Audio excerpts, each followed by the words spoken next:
This is corruption at the highest level. This is the defiling of the American system and of the electorate on the highest possible level. First, Acorn has evaded taxes, obstructed justice, and engaged in self-dealing and aiding abetted cover-up of embezzlement by Dale Rathke, a brother of Acorn, founder Rain Rathke. So the investigators established that these violations occurred and that this person embezzled $948,607, and Acorn's cover-up of the embezzlement for more than 8 years constitutes the obstruction of justice. Acorn has committed investment fraud, derived the public of its rights to honest services, and engaged in racketeering enterprise affecting interstate commerce.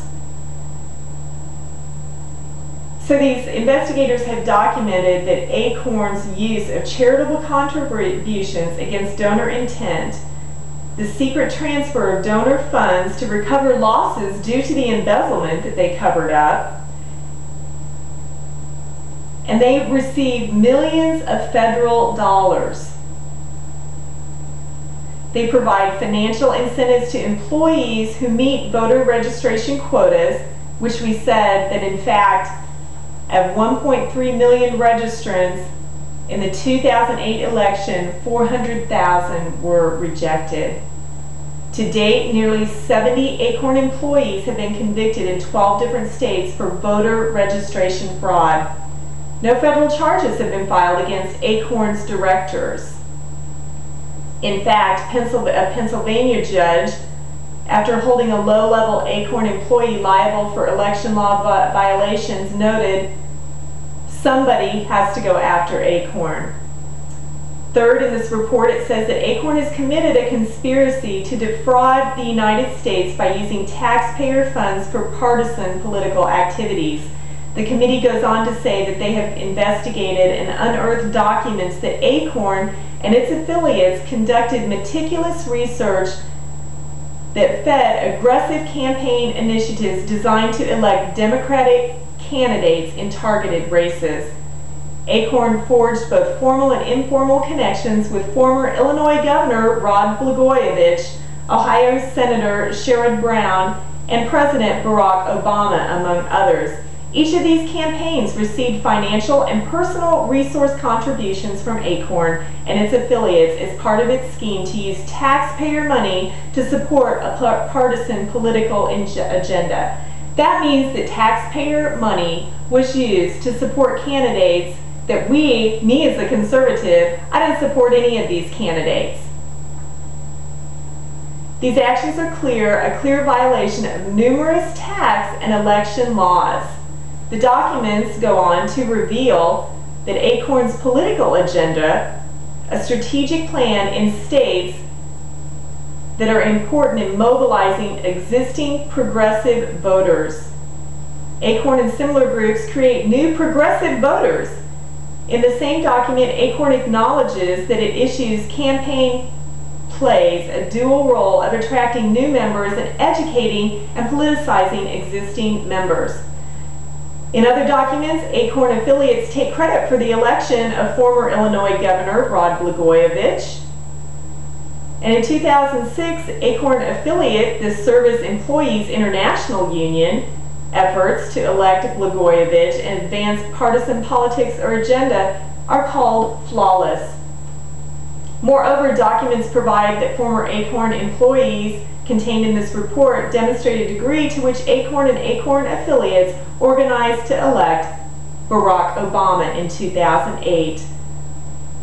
This report goes on to say that Acorn has submitted false filings to the Internal Revenue Service, the Department of Labor, and violating the Fair Labor Standards Act.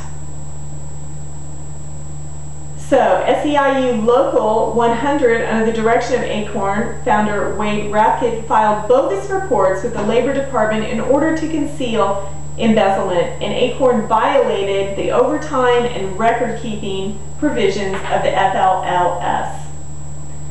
Fifth, this report goes on to say that Acorn falsified and concealed facts concerning illegal transactions between related parties in violation of the Employment Retirement Income Securities Act of 1974.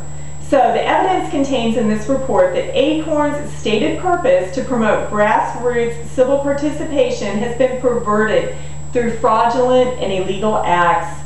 The weight of this evidence against Acorn and its affiliates, this is astounding. And the fact that federal taxpayer dollars has been used to pump money into Acorn and their affiliates means that we need to pay attention and we need to make sure that justice is brought upon Acorn.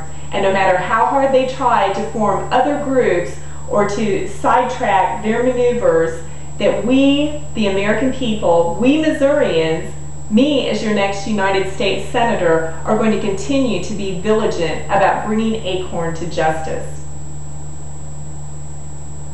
Last fall, my husband and I were raking the leaves, and I noticed that we had more acorns in our yard, more than ever before, but they were hidden among the grass.